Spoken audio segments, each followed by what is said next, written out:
Technology is reshaping our lives. It dramatically changed the way we live, the way we learn, the way we work, and the way we communicate. Technology has tremendous potential to connect us with one another. But there are still people who remain unreached, disconnected, and deprived of digital opportunities. Tech4ED centers serve as hubs that enable skills training and job opportunities. We have more than 4,000 registered users, and about 67% are women, and majority composed of students as our beneficiaries. And why women? Because we are gender responsive, so all our programs are aligned with the gender and development program of our province. Na tutunan ko yung ibang skills na dapat sa ibang schools na dapat per years dapat maano mo lang dito ng mabilisan ng mga months, mga 3 months, makakuha mo lang agad tapos maka-work agad. This program helped me by finding a job and of course gaining more confidence as well. I was able to gain knowledge about the BPOs, on how does the environment work and how am I going to interact with my future customers before. As of now, as I'm with the call center agent, so I see that difference because as of now I'm earning more than I have earned before as a tricycle driver.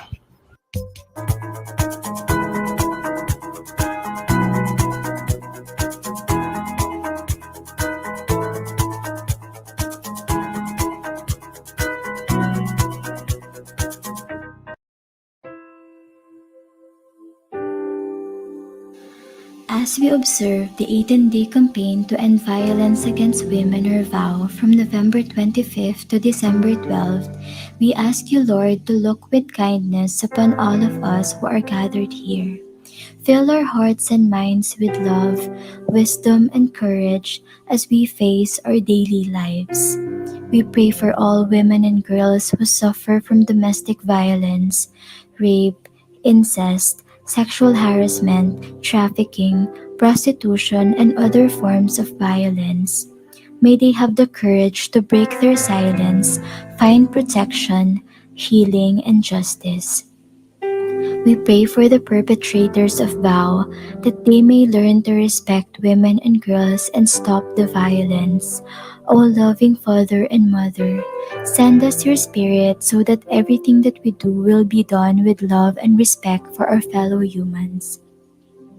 Regardless of age, sex, class, ethnicity, and ability, O powerful God, develop in us a high regard for the thoughts, feelings, and experiences of everyone, and bestow on us the capacity to promote, protect, and fulfill the rights of women and girls.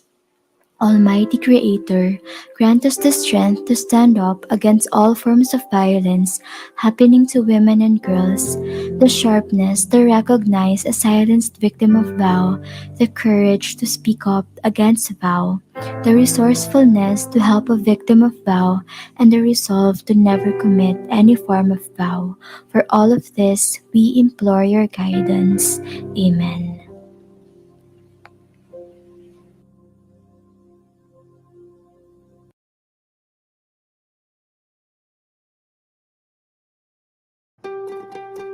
Noon pa man, malaki na ang naging bahagi ng mga kababaihan sa lipunang Pilipino. Kaisa sila sa marubdob na paghahangad ng kalayaan ng ating lahi. Kabilang sila sa paglinang ng ating makulay na sining at mayamang kultura. Kasapi sila sa pagtataguyod ng mga adhikain ng kapwa mamamayan at sa pagtugon sa mga pangangailangan ng lipunan. Katuwang sila sa pagtuklas sa mga larangan ng agham at medisina. Kapanalig sila sa pagpapairal ng batas, karapatan at katarungan para sa lahat. Kabahagi sila sa paglilingkod sa bayan at sa pagpapanatili ng demokrasyang Pilipino. Sa paglipas ng panahon, hindi nagmaliw ang kanilang pag-ibig sa ating inang bayan. Mga kababayan, ito ang alay ng mga kababaihang Pilipino para sa bayan. Tumayo po tayong lahat at sabay-sabay nating awitin ang pambansang awit ng Pilipinas. Ayaw mag-ibig, pero sa silanganan, hanap ng puso, sa tingin mo'y buhay. Lupang hiniram, tulad ka ng pag-ibig, sa pagdulong, di ka masisigil, sa lahat ng lubog, sa sige at sa dami mong babang, maginang ang tula at awit sa paglayang minamahal. Ang isang ng matawat mo'y kalupay na nagiging, tuwing ng araw ng kailang pambayay mag-ibig. Luma ng araw ng walhari pagsima, walay langit sa ating mo. Ang hikaya ng pagpay makakakit, ang mga kailang nais mo.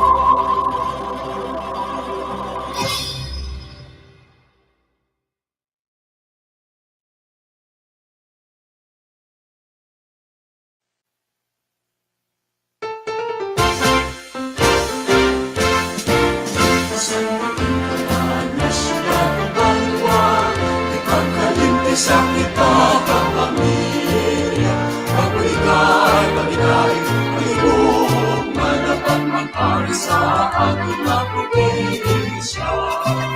Nagkotog na Negros sa ano, sa katawugan, mapinalang tao, sa punatang buwan na isang piso, sa kauswagan, sa sikatao.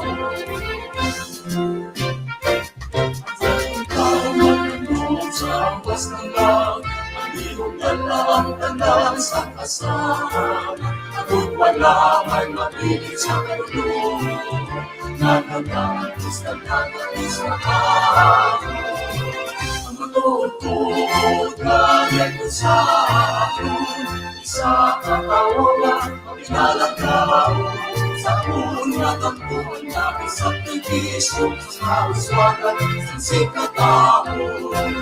Matutod na Negros sa akin, sa katawagan, mapinalang tao, sa punatang buwan na isang piso, pag-ulitan, pag-igayin, pag-ibog, nakapag-alin, para sa kauswagan, sa sikatao.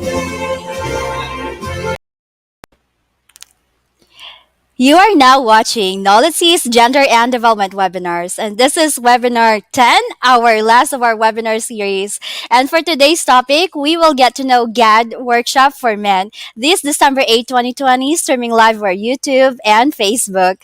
We would like to extend a very warm welcome to all of you. Thank you for taking time off your busy schedules to join us today.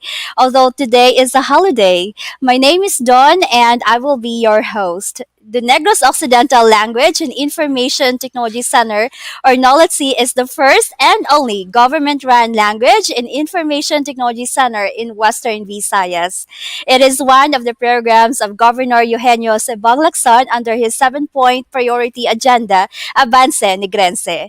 NOLITC also offers various scholarship programs for its free online training with support of the Provincial Gender and Development Focal Point System. The GAD webinars are absolutely free. This is one of the pioneering project of NOLITC Tech4ED Center that aims to provide relevant ICT-enabled services and content to its unserved and underserved communities. Again, good day to each and everyone. Greetings to our participants from Luzon, Visayas, and Mindanao, and to the other parts of the world.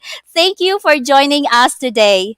Please send the link to your peers and to your colleagues. Drop your comments, and it is with pleasure that we will read them later. And let us all together make this 2-hour session interactive. At this point in time, let me try to greet our live virtual participants who are joining us in this holiday afternoon. First and foremost, hello and good afternoon to Miss Jet Octaviano who is joining us today. Good afternoon as well to Ma'am Jody Ann Drilon and Marisa Bisak watching all the way from Davao City. Good afternoon to all of you. Hello as well, special mention to Ma'am Marisa Bisak of Bye Bye City, Leyte of TSKI Training Institute, together with her teammates, Miss Jody Andrelon and Ma'am Francine Xiao. Hello to all of you and thank you for joining us this afternoon. Hi again to Ma'am Rajeline Villasaran. Thank you. Good afternoon as well to Sir Christopher Frias and to the rest of the faculty and staff of Colegio de Santa Ana de Victoria. Special mention to Guidance Office. Good afternoon to Lian Azucena Cuenca watching us all the way from Sagay City. Hello. Ma'am Lalex from San Carlos City Children's and Women's Affairs Incorporated, and to the rest of your colleagues from the office, thank you for watching us live. Good afternoon as well to Justin Togle, one of our contact center services trainee from Cadiz City. Also, another Contact Center Services trainee from Cadiz, Neri Tamayo Padernal. Thank you for joining us today and for encouraging the rest of your batchmates in joining us virtually in this webinar. Hello. Hi to Ma'am Golden Pearl, one of our trainees, and Miss Rona Gepanago. Good afternoon. And to the rest of you who are joining us live through Facebook live stream and YouTube. We will be very glad to read your comments. So do send us a comment in the chat box of your names and your respective places where you're coming from. Yes, and there is also another greeting from Ma'am Azanes Baluarte. Good afternoon to you as well. Yes, and yeah, Ma'am Judy Ann, thank you. And many more of you who are joining us through YouTube and Facebook live stream. Please comment the name of your city or municipality. Let us know if you are joining us from your homes or your offices, if you are joining us live. This year, GAD Talks goes virtual with a series of webinars from November to December 2020, and today is, in fact, our last webinar. Recently, the center has pivoted to online training and conducted various in-demand webinars such as this. This is our urgent and most responsive response to the ongoing global pandemic through providing relevant services and content and facilitating digital inclusiveness to our communities. These webinars are absolutely free. To join, all you need to do is to register once. If you are not registered yet, please find the link in the description box. The registration is one time only and you can have the access to the entire GAD webinars. To participate in our open forum, you will need to post your questions or your comments through our online open forum link. All right, please find the link in the description box. We will not be able to catch up with all of your comments in the chat box. So if you have any questions, please post them in our open forum link and not in the chat box. Again, it is found in the description box below. The moderator will bring them up towards the end of the presentation. Let me remind you as well to fill out the online attendance right now. The link to the online attendance is pinned in the comments section. You will also be receiving a digital certificate at the end of this webinar. You only need to accomplish the online evaluation at the end. I hope that you are all catching up with me with some of our opening reminders. If you are with me, kindly comment in the chat box, I'm here. Okay, we would really love to read your comments. If you have not seen our previous posts yet, please follow us in our social media accounts and do subscribe in our YouTube channel. Let us now start with our session proper. NOLITC continues to deliver responsive and COVID-free training programs through the very strong leadership of our Governor Eugenio Sebang Lacson. Let us hear his message. has a myriad of manifestations. It can come from threats, verbal or nonverbal, discrimination, and other menacing gestures.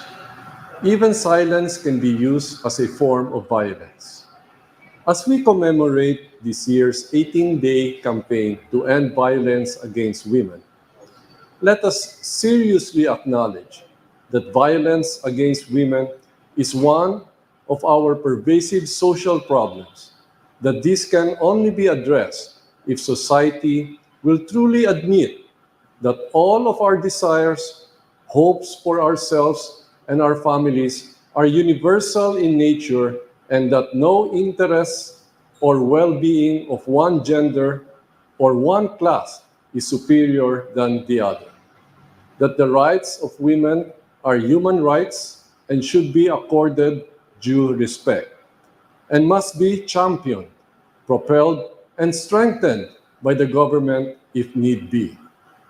To Negros Occidental Language and Information Technology Center and the Provincial Gender and Development Focal Point System, thank you and congratulations for hosting this innovative series of webinars aligned with the goal of the 18-day campaign to end VAWC and to promote gender equity, particularly in this time of pandemic. May the good Lord continue to guide and enlighten the path of our cause to end violence against women. Avance, Negrense. Thank you very much, Governor Lacson, for that message. And to kick off today's webinar, allow me to introduce to you the Vocational School Administrator of NOLITC and the Center Manager, who will also be introducing our moderator. It is with pleasure and pride that I introduce to you Dr. Maria Cristina V. Arbicido. Thank you, Red. Good afternoon to all our participants streaming live via YouTube and Facebook. Our moderator for today is a graduate of Mass Communication, major in Journalism and Gender and Development. She works for 30 years now as a GAD advocate. She is a founding officer of many women's organizations and has served as chair of the Provincial Council for Women and Filipina Bacolod Negros Occidental Chapter. She is a former councilor of Silay City. She currently works as executive assistant of Governor Eugenio Jose Bong Lacson, serving as action officer of the Provincial GAD Focal Point System, vice chair of the Committee on Decorum and Investigation, secretary of the Provincial Committee on Migration and Development, and alternate representative of the local chief executive in the Provincial Committee Against Trafficking, Child Pornography, and Violence Against Women and Children. Recently, she joined Negros Weekly with her daughter Dawn Marie as writers of Her Story, a column on women's issues. Let us all welcome with a virtual applause our moderator for this afternoon, Ms. Marijun P. Castro. Thank you, Tin, and good afternoon, everyone, and welcome to our 10th and last GAD webinar for this year. So this afternoon, our objectives or our learning outcomes are as follows. We hope that at the end of this webinar, we will learn the difference between sex and gender. Particularly, this is directed to our male participants, and understand how gender is discriminatory, also to understand how gender operates as a system, and increase sensitivity by exploring their own role in perpetuating gender discrimination. At the end of the session, we hope that we will be able to commit to personal change to effect gender equality. And our resource person for this afternoon is very, very known to me. For 30 years, we've been together in gender and development work. She is our executive director in Dawn Foundation from its founding in 1990 up to the present. She has been the counselor of Bacolod City from 1995 to 2004, and then I think 2007 till 2010, and has served as the chair of the Committee on Women and Family, then eventually chair of the Committee on Fisheries and Agriculture, and also the Committee on Market. And she's been the regional coordinator for the Region 6 bottom-up budgeting, which is under the DLG program from 2014 to 2016. She is a member of the Women's Sectoral Council of NOPC. She has also been our Women's Sectoral Rep in the NAPSI basic sector, and she is a member of the GAD training team of NAPSI since 2010 until 2016. She served as training consultant to various gender and governance trainings conducted by NAPSI, DSWD, the Office of the Presidential Advisor on the Peace Process, the Philippine Commission on Women and Filipina, and Miserior, and the Friedrich Ebert Stiftung and the Asian Development Bank. And she is also an officer, or she has been serving the national networks and organizations of women, like the Women's Action Network for Development as chairperson, and then the treasurer of Filipina Incorporated. Filipina is a national feminist organization of women leaders in the forefront of the women's movement. And she's a board member of the Coalition Against Trafficking in Women, Asia Pacific, or CATWAP. And she's also a member of the project committee of the Foundation for Sustainable Development and a non-voting NGO trustee of the Millennium Challenge account way back in 2013 to 2016. She has served as chairperson of the Regional GAD Committee. It is a subcommittee under the Regional Development Council here in Western Visayas. And aside from the Women's NGO, she has been the director of the Philippine National Red Cross, Bacolod chapter, and also served as director of the Philippine Mental Health Association, Bacolod chapter, and a board member of REACH Foundation. And she's been the national vice president of Abansi Pinay, which was the first women's party list in Congress. And she also served as national vice chairperson of WAND. So she's also been a presenter in international stage, like in New Delhi, India, particularly for local government and gender responsive budgeting and planning. And she's also presented during an activity in the UN. No, she was a panelist during the 52nd UN Commission on the Status of Women in New York. So she has a long list of experiences, but I think she's a kind of person who actually doesn't want all this to be mentioned. But this is just for the information of our participants. So let us now listen and participate with the webinar on GAD workshop for men with our resource person, the honorable, always honorable to me, and the very brave Celia Flor. Let's give her a round of applause. Yes, thank you, June. Actually, you didn't have to read all of those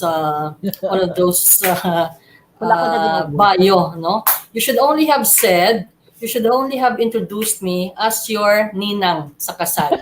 Tapos na, amula na siya dapat. No, but you should know your track record in that work. Okay. Yeah. So that's how privileged we are to listen to you and to be part of this. And I am also the ninang of your daughter. Yeah, she was the moderator last week. Okay, yeah. It's a very unique. Okay, take it away, Ms. Celia Flor. Sige. Thank you, June. Okay. So I will now share the PowerPoint. So again, good afternoon, everyone. I was hoping that we have more men participating today. Of course, thank you for the interest in attending this webinar on gender sensitivity for men. And I would like to take special mention. No? I think I've heard one name, a male name, one or two, but I hope they get to participate later on or they get to be here now because this is a training for them, no? For men. During the first years of our gender advocacies with Dawn Foundation in the early 1990s, no? So you would see that's about 30 years ago, lawig na. It was actually a conscious decision early on to engage men in our trainings, especially men's spouses with their wives. Because we believe that men are part of the solution to gender equality and can be partners to stop violence against women. At this point, I again would like to thank and congratulate the Negros Occidental Language and IT Center in continuing the work of gender advocacy even in the midst of a pandemic. And thank you too to the leadership of the province. We heard the message of Governor Lacson for their support to this gender mainstreaming program as we commemorate the 18-day campaign against violence against women.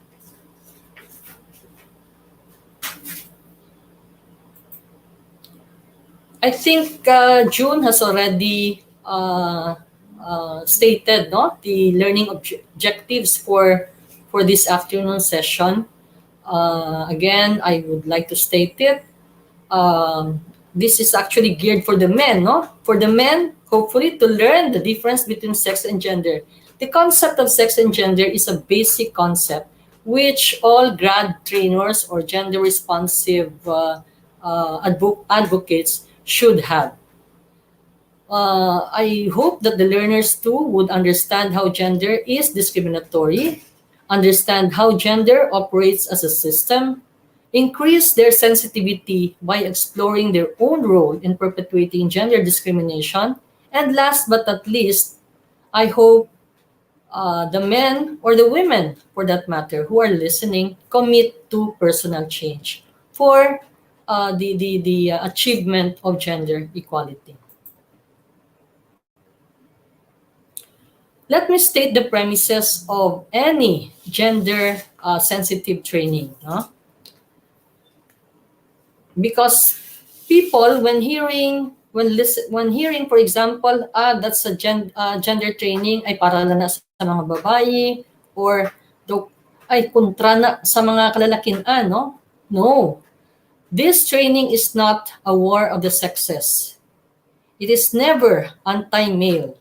This is not a contest of who is the better person. We do not consider men as enemies. We have good partnerships, relationships with our male friends and male partners. We recognize that both women and men are victims of gender inequality, but again acknowledging that the victims are most often women. And definitely, both women and men have a stake in the struggle for gender equality. Our vision is shared power, men as equal partners having mutual respect for the women and for each other. We hope to get the men as allies and accomplices in this vision.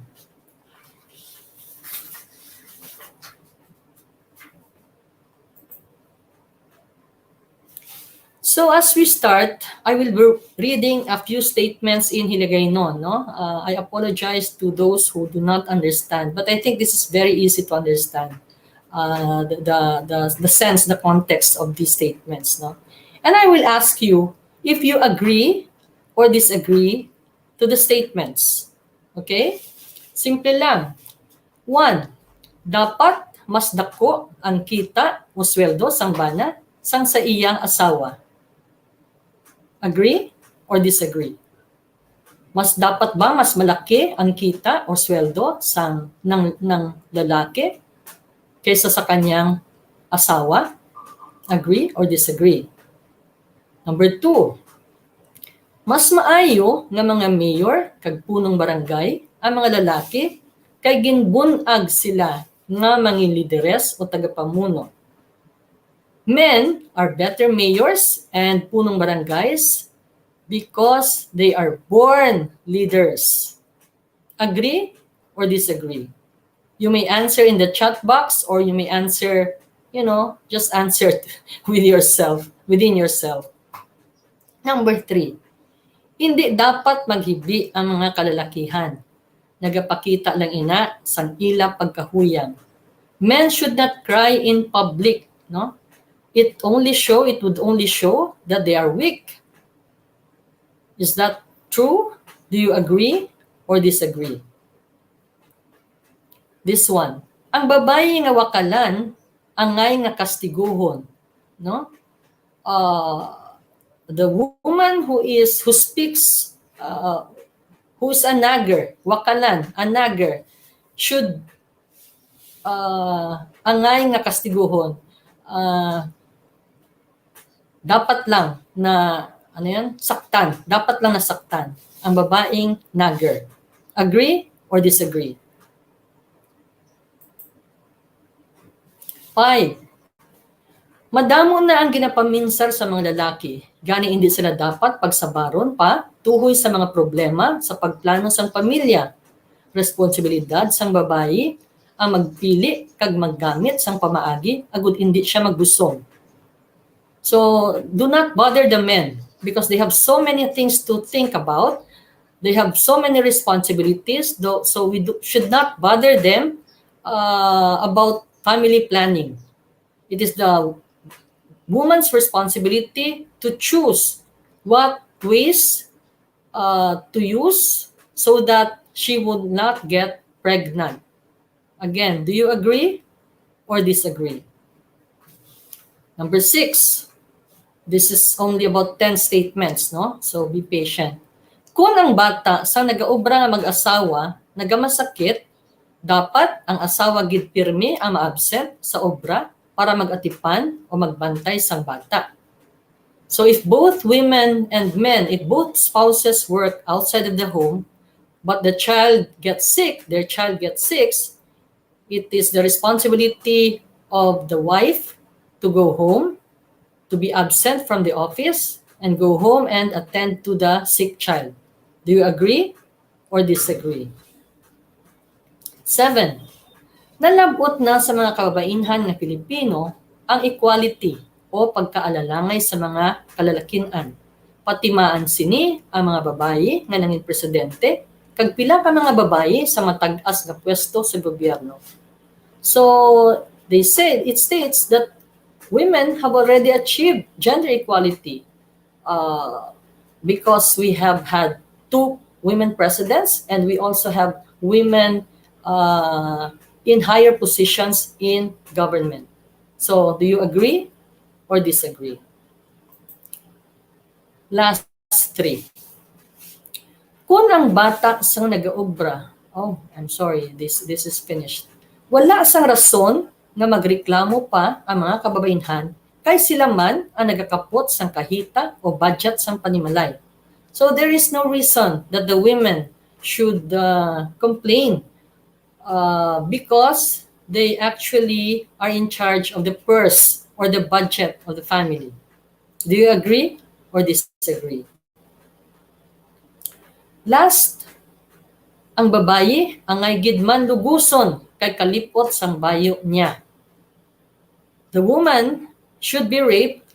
Angay is pwede siyang i-rape kasi ang ikli-ikli ng damit niya. Kaya yon. Kaya siya na-rape. Do you agree or disagree?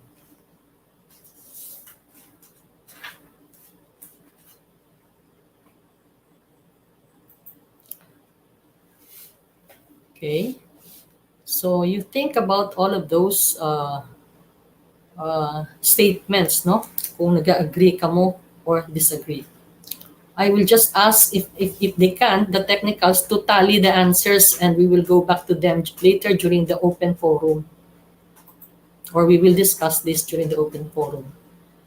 Now at this point, I need you to answer this question.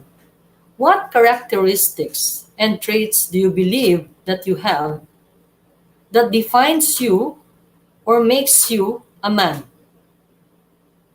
Sabto na sa mga lalaki, ha? For the women, what characteristics and traits do you believe that you have that defines you or makes you a woman? Maybe, please, you can answer in the chat box.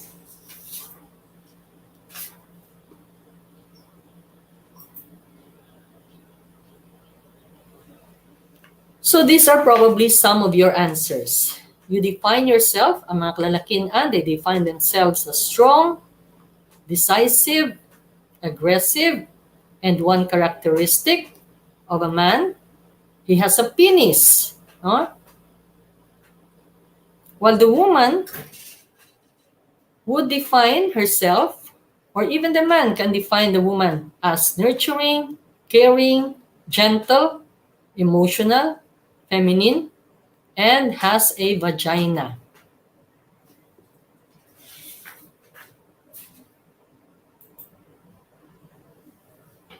So except for the characteristics which you are born with, like vagina, kung babae ka, or penis, we can see that all others you define yourself with or identified with as a man or woman can be applied to both sexes.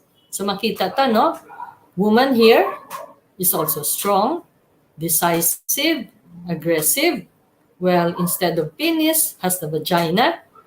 She can also be masculine, while the man can also be nurturing, caring, gentle, of course has penis. He can also be emotional and feminine. So we can see that these are roles that both women and men play in society.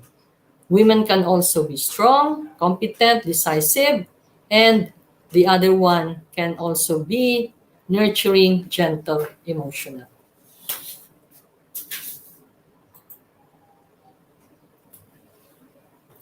So these characteristics are tasks assigned to one sex or gender is called gender roles. It changes in time and from culture to culture. These are traits we have identified with as women or men are what we call, again, gender roles. We can see that these roles are interchangeable, can be assigned to both women and men. This also changes in time. If you can look back to decades ago, or even just years ago, there have been changes to how women and men dress, for example, where women now wear pants almost every day, while men would now wear pink shirts or having long hairs in ponytail without people thinking they are gay. Huh?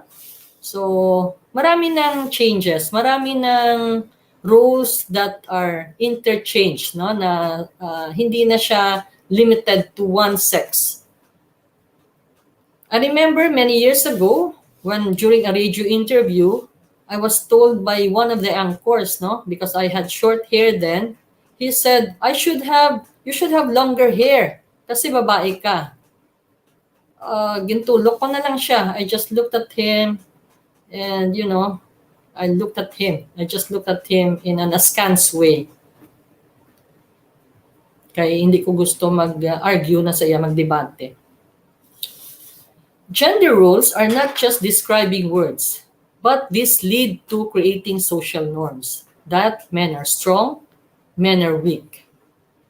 But the fact is, there are women in mountainous areas that are able to carry much heavier loads than the men of cities.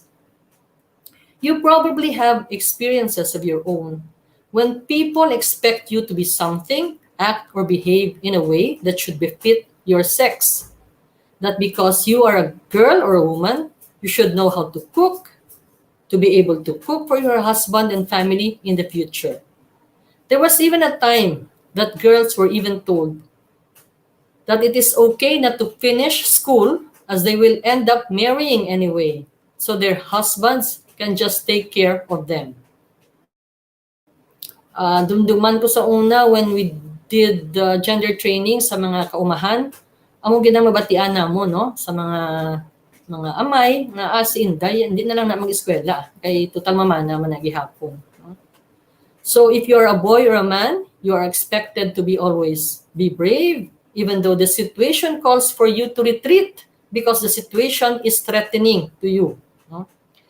Gender roles become discriminatory, more so to women and girls when we divide roles by sex and not by the individual's capacities and capabilities.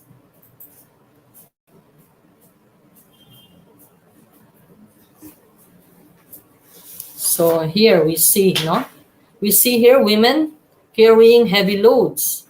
Ang isa, no, sa babae sa bukid, she's carrying this bale of hay.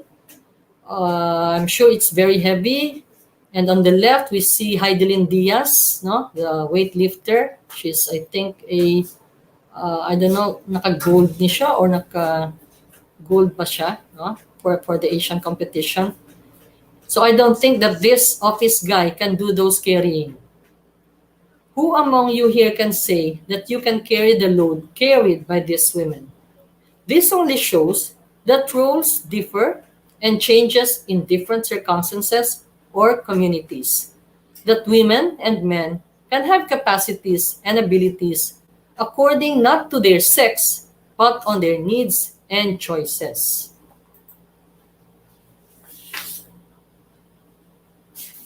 So here we see the difference between sex and gender. Sex is biological, what we are born with. Sex is natural. It should not be a determinant of who or what we can become and capable of. While gender is cultural, a social construct.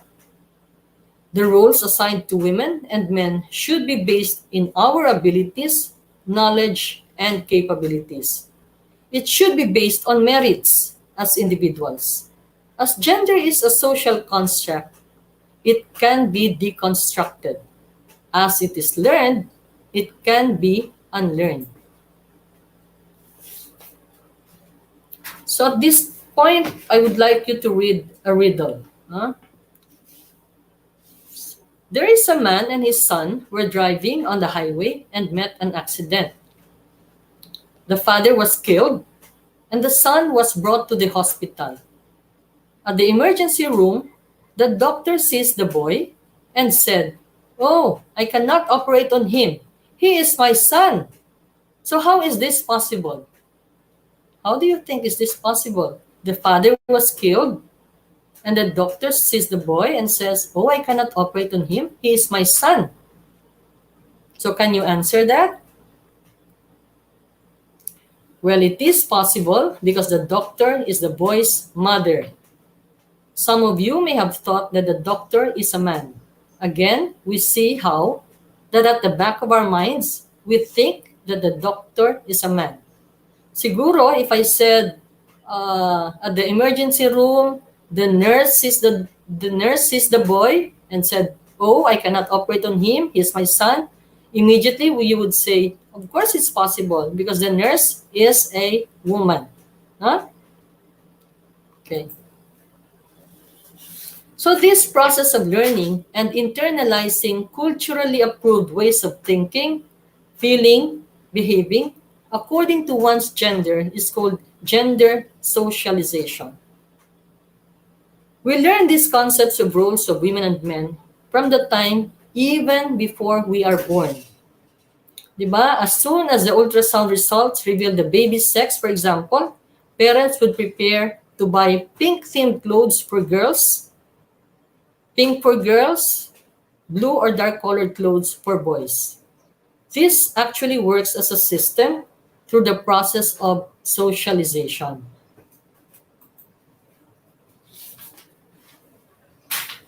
So who told us that girls should be feminine and boys should be masculine? Who said, "Wives, submit your husbands"? No? Socialization is a system. If it is a system that is learned, it is a process, it can be broken by changing social beliefs, changing norms and gender constructs, because it can be changed over time, over space, over contexts.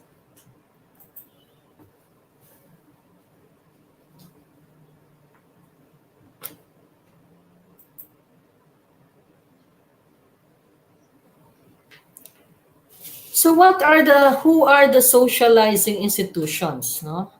Who told you those characteristics you gave defined you as a man or a woman? Who said, "Wives, submit to your husbands"? Who said, "Girls, you should be feminine. Boys, you should be masculine. You should act masculine"? Media images and ads. Who told us that women do all the laundry and cooking and serving meals for the family? Media images and ads do that to us. Every day, selling products which are supposed to make the women's lives easier, happier, as they cook more delicious meals and satisfy their husbands and children. And when their laundry is whiter than white itself. As for the state and laws, there are still laws that discriminates women. The labor code, for example, still limits women from working at night. And we are actually, the PCW, or the Philippine Commission on Women, is actually working towards an amendment to that labor code provision. So as I've said, as I've mentioned, these are the socializing institutions which are actually doing a confluence of work to socialize us into thinking that women and men should do this, women and men should be that way. These are the institutions of family, church, media, the state, or law.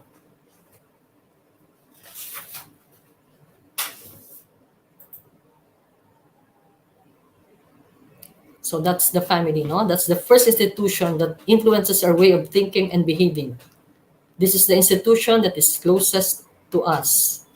The family has learned from the traditions of society, and of course, it hands down to us what they think is appropriate behavior for us. So from birth to our early childhood, adolescence, and adulthood, our families dictate to us our way of thinking, behavior, and attitudes towards women and men, girls and boys.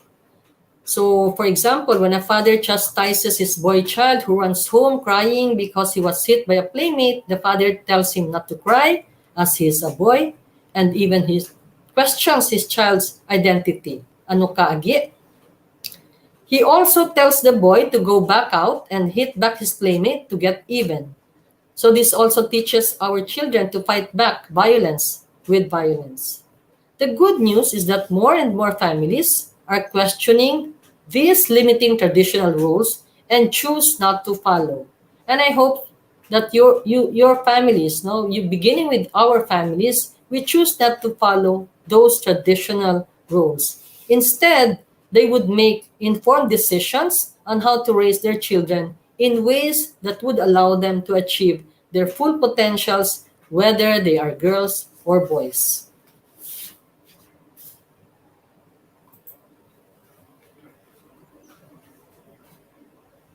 Okay. So, ang pinaka-popular gid, no, na saying na ginausar gid din sa mga well, I'm sorry to say, ginausar niya sa mga kalalakian to dominate their wives. Siling puno sang Biblia, wives, submit to your husbands. And they stop there. No? When the truth is, may ara na siya nga discontinued na siya, no? The text actually says wives, submit to your husband. Husbands, love your wife as you would love yourself, or in some texts, as Christ loved the church, no? So this has been used, gina-cut short nila, no? Ang admonition or ang Bible passage, which should not be. Because I think when those of you who read the Bible would know that the Bible is actually for liberation, di ba? Christ is for liberation, Christ is for equality. So I really hope that we do not make use of this shortcut ang Bible passage to dominate the women, or most often dominate the wife. Education, the schools, no? There is gender tracking in education.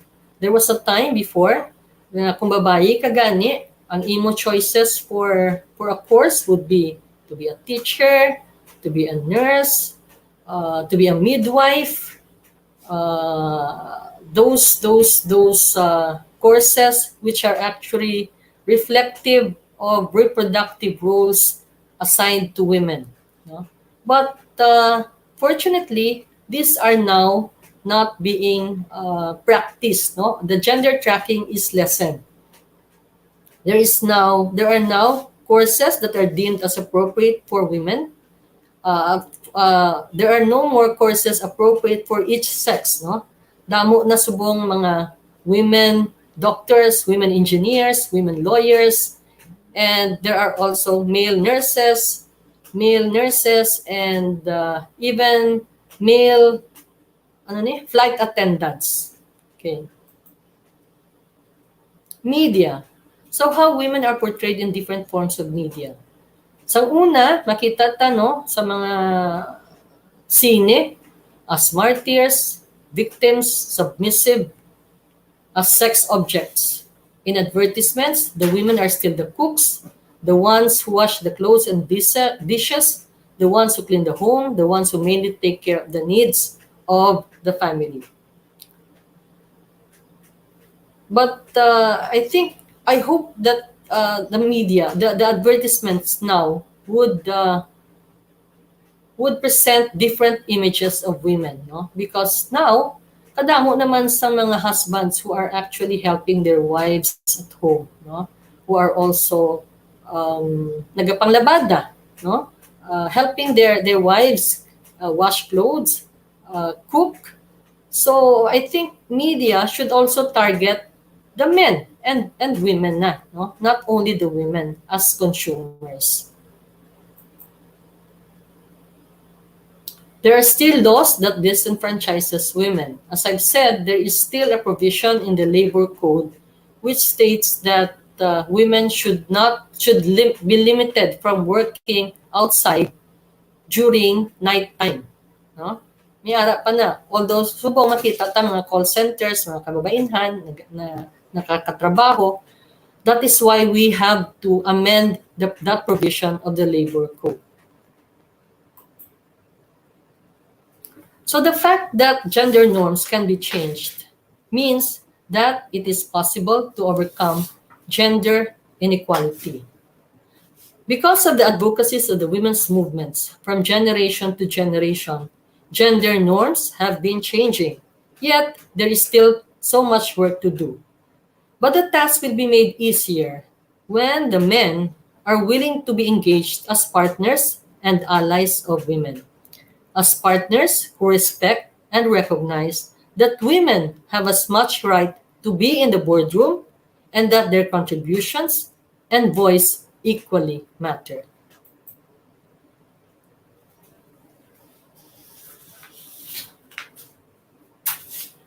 So as gender roles have been learned, we can actually, as we've said, we can unlearn it. Gender roles have resulted in gender bias, and they are manifested in the following, no? Marginalization, subordination, violence against women, multiple burden, stereotyping. Marginalization. This is one manifestation of gender bias. So on the right side, you can see a page, no? A book page. There's that main text, and on the side is the margins, no? So dira ang kababainhan, they are marginalized. They are in the margins. Women's contribution and participation to development is seen from the margins, outside of the more valuable economic and political spheres. Gender bias relegated women primarily in the private and reproductive sphere of the home. They are sidelined from the more public, economic, and political spheres. While more and more women do join and even rise in the economic ladder of management and leadership, data shows that this is still marginal. Even in Fortune's 500 companies, for example, women run only 7.4% or only 37 companies as CEOs out of 500 companies. Subordination. These are leadership positions are most often delegated to men, and this is validated in the number of men in leadership positions, even at the most basic unit of government, the barangays. No? You just have to look around you. Tanawang inyong mga barangay. How many percent of your barangay captains are women? How many are men? No? How many are kagawads? When more than 50% of the population is women. No? But just look at the this is what happened. No, look in the 2016 elections, for example, 23.1% women were elected into office, but 76.9% men were elected into office. So when women are considered weak, no, this is what happens. Women are in the boardroom, but because of their low percentage, are they listened to? It is also manifested in the homes, where the men are said to be the haligi ng tahanan and are most often considered the head of the household in government surveys and data. Multiple burden.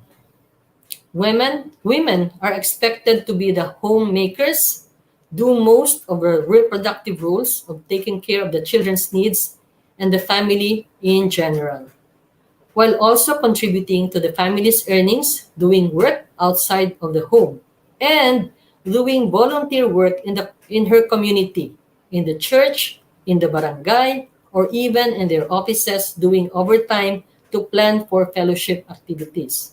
No? Sa Sininga Christmas or past Christmases, for example, who plans for the Christmas parties? The women. Who plans for the meals of the parties? The women. No? So men, I hope you really get to look at how your roles are, the roles of women are being played out, and I hope you not say you support the women, but really share in the workload to lessen the multiple burden of women. Look at this, doing unpaid work at home, doing paid work as a member of the workforce, doing volunteer work in the community. No? So that is the multiple burden of women. Another gender bias manifestation of the gender bias is gender stereotyping. It is the fixed, unquestioned beliefs or images we carry in the back of our minds about women and men. And again, it is transmitted from generation to generation. We can, however, break stereotyping by consciously questioning beliefs and concepts about women and men that discriminate or subordinate one sex, which is mostly women. We can stop the stereotyping in our generation and the next. This is one of the main problems of the gender bias, the violence done to women, violence against women.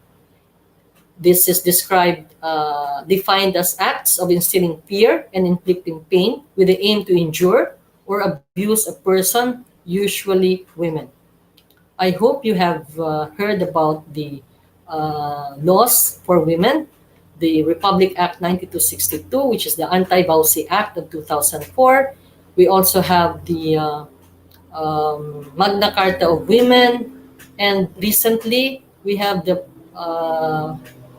Safe Spaces Act. No? So I hope you are aware of all of these laws so that we can help implement this and we can help stop violence against women.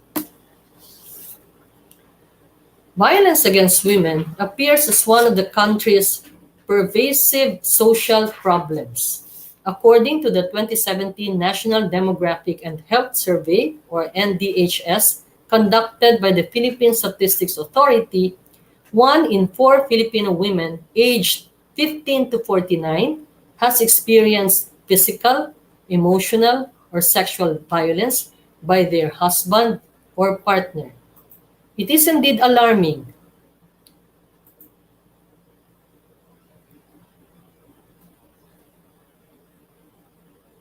that despite efforts to address the concern, VAW persists. Sorry.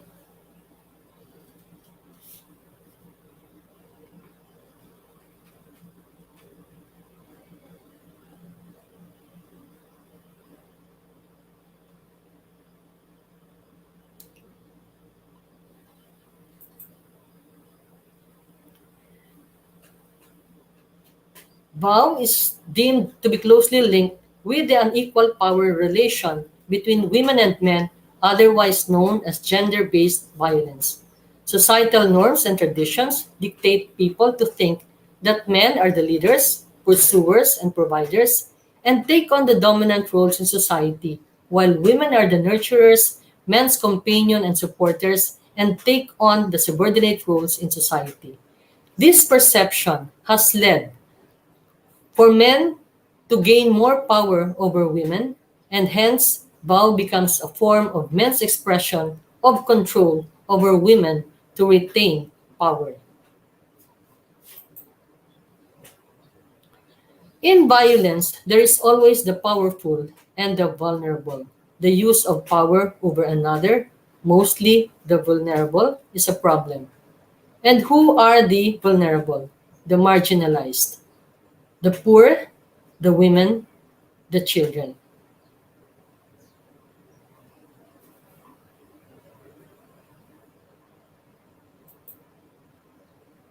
So what is our vision? Our visions for each of the manifestation of the gender bias are this. 1, equal pay for work of equal value. Economic independence for both women and men. Economic opportunities. Quality participation in decision making. Recognition of capabilities of women. Shared parenting, shared housework. Shared, ha? Shared. Hindi lang na siling bulig-bulig one time, bulig, some of the time, but really shared parenting and shared housework. Liberation from stereotyped images, non-sexist child rearing. So we train our child, we teach our child that women and men, girls and boys, have the same opportunities, have the same abilities, have the same can achieve so much in whether they are girls or boys. Non-sexist language. You see, in non-sexist language, very common ni siya sa ato, no? This actually makes women, yung sexist language actually makes women invisible.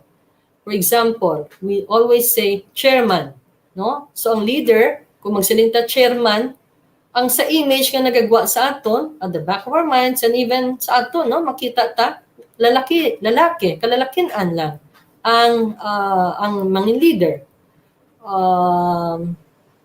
Ano pa? Fireman, no? Policeman. So, kinanglan, we should be conscious of our language to make it more non-sexist so that we will not make women invisible. The vision from VAW is to freedom from violence, freedom from harassment, and control over one's body. Okay. So, what can men do that women can't? You may think, what? What can men do that women can't? You may answer in the comment section. But as for me, I cannot think of anything that the men can do that the women cannot do. With the right and substantive trainings and probably premium health, aided with appropriate technologies and support of resources, the women can. Add to this not only the full support of the institutions surrounding her, but more important, their recognition of her capacities to do and to be the women can.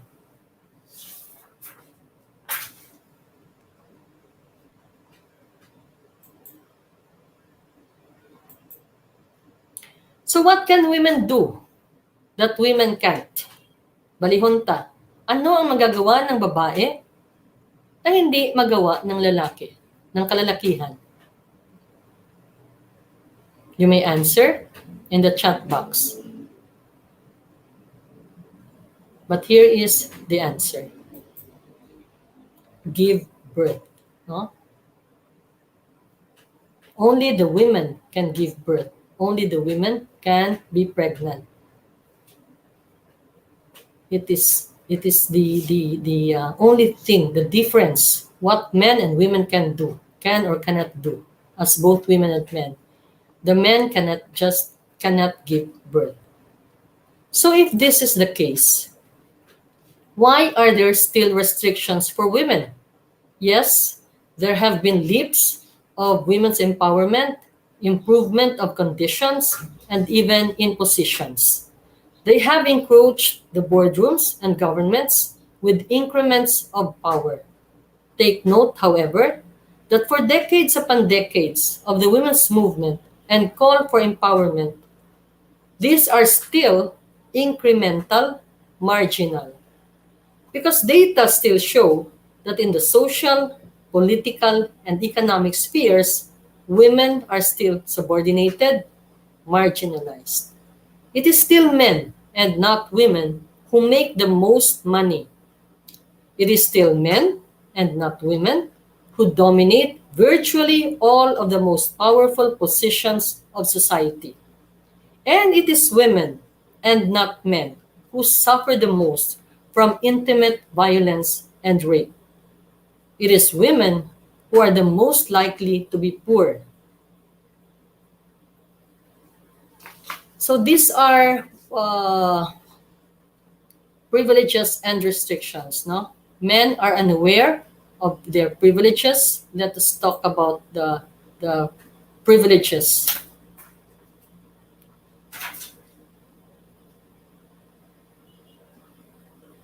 Of men.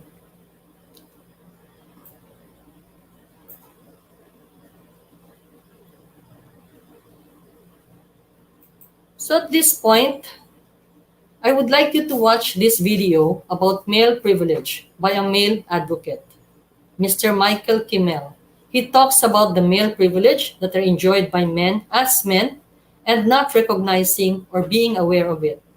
As in an article about male privilege, this does not diminish the work that the men are doing, nor do we dismiss the violence done to men and the struggles that they encounter in their lives.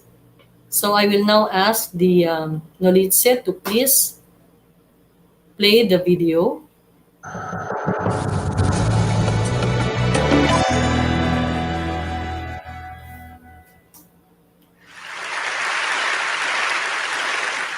I'm here to recruit men to support gender equality.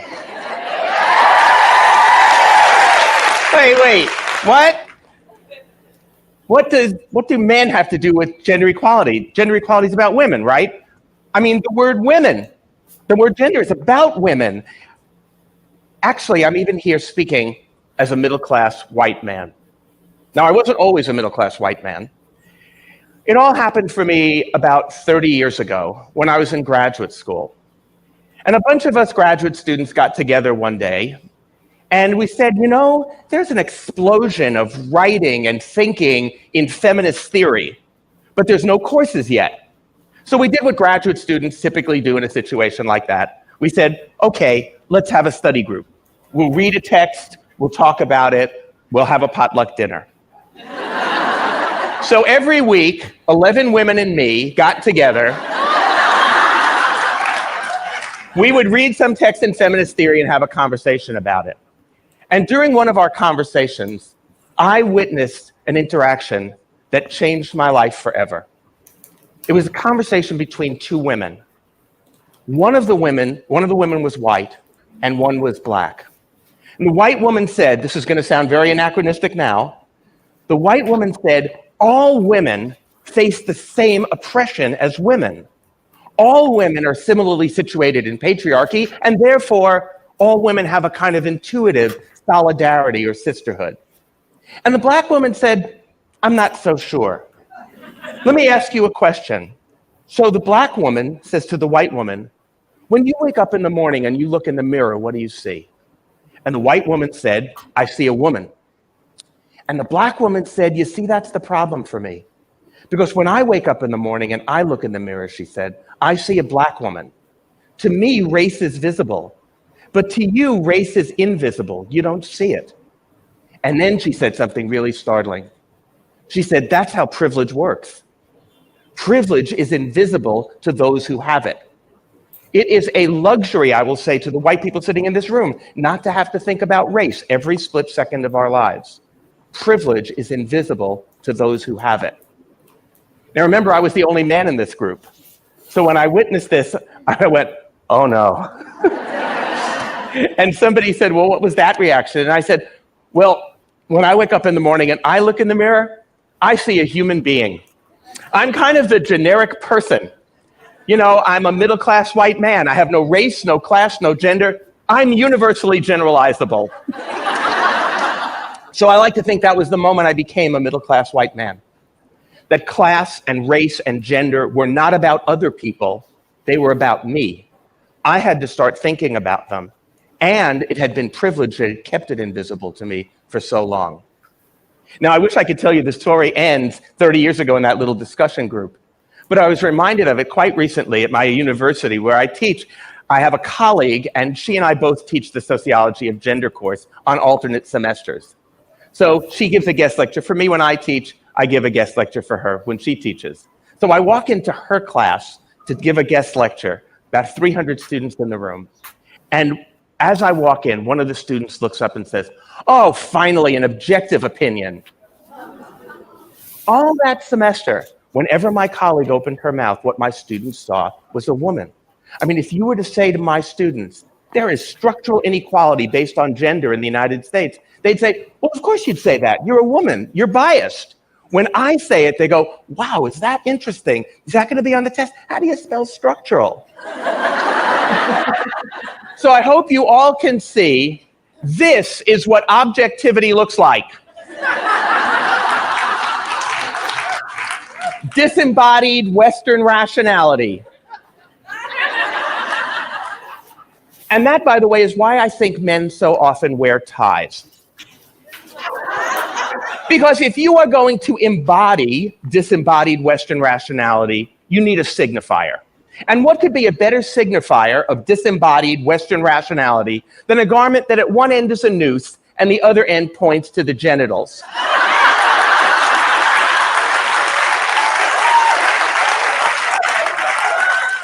That is mind-body dualism right there. So making gender visible to men is the first step to engaging men to support gender equality. Now, when men first hear about gender equality, when they first start thinking about it, they often think, many men think, well, that's right, that's fair, that's just, that's the ethical imperative. But not all men. Some men think the lightning bolt goes off and they go, oh my God, yes, gender equality, and they will immediately begin to mansplain to you your oppression. They see supporting gender equality something akin to the cavalry, like, thanks very much for bringing this to our attention, ladies, we'll take it from here. This results in a syndrome that I like to call premature self-congratulation.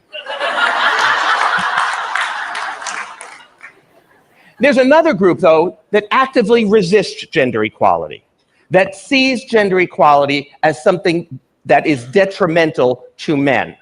I was on a TV talk show opposite 4 white men. This is the beginning of the book I wrote, Angry White Men. These are 4 angry white men who believed that they, white men in America, were the victims of reverse discrimination in the workplace. And they all told stories about how they were qualified for jobs, qualified for promotions. They didn't get them. They were really angry. And the reason I'm telling you this is I want you to hear the title of this particular show. It was a quote from one of the men. And the quote was, "A black woman stole my job." And they all told their stories, qualified for jobs, qualified for promotions, didn't get it, really angry. And then it was my turn to speak. And I said, I have just one question for you guys. And it's about the title of the show. A black woman stole my job. Actually, it's about one word in the title. I want to know about the word my. Where did you get the idea it was your job? Why isn't the title of the show "A Black Woman Got the Job" or "A Black Woman Got a Job"? Because without confronting men's sense of entitlement, I don't think we'll ever understand why so many men resist gender equality.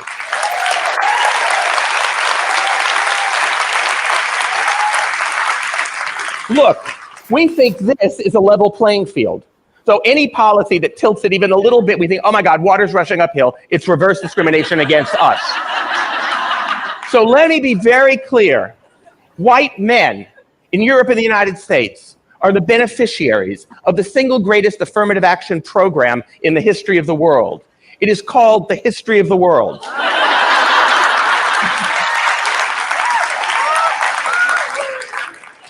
So now I've established some of the obstacles to engaging men, but why should we support gender equality? Of course, it's fair, it's right, and it's just. But more than that, gender equality is also in our interest as men. If you listen to what men say about what they want in their lives, gender equality is actually a way for us to get the lives we want to live. Gender equality is good for countries. It turns out, according to most studies, it turns out that those countries that are the most gender equal are also the countries that score highest on the happiness scale. And that's not just because they're all in Europe. Even within Europe, those countries that are more gender equal also have the highest levels of happiness. It is also good for companies. Research by Catalyst and others has shown conclusively that the more gender equal companies are, the better it is for workers, the happier their labor force is. They have lower job turnover, they have lower levels of attrition, they have an easier time recruiting, they have higher rates of retention, higher job satisfaction, higher rates of productivity.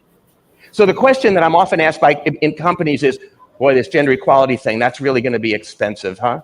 And I say, oh no. In fact, what you have to start calculating is how much gender inequality is already costing you.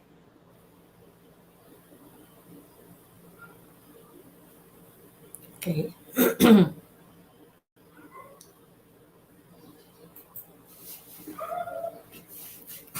So in the field of sociology, male privilege is seen as embedded in the structure of social institutions, as when men are often assigned authority over women in the workforce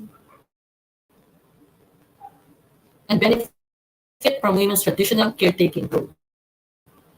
Privileges can be classified as either positive or negative, depending on how they affect the rest of society.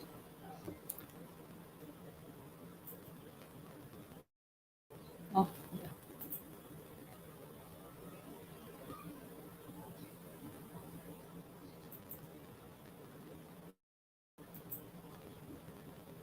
Oh, God. No, sorry. I have not accepted. It goes back.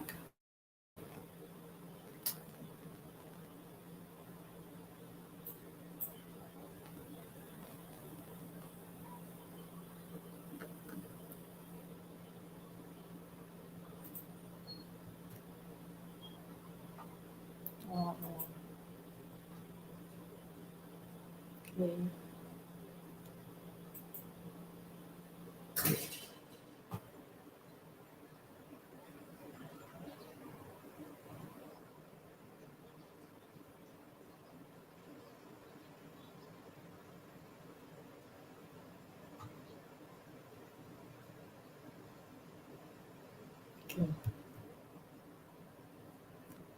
Okay.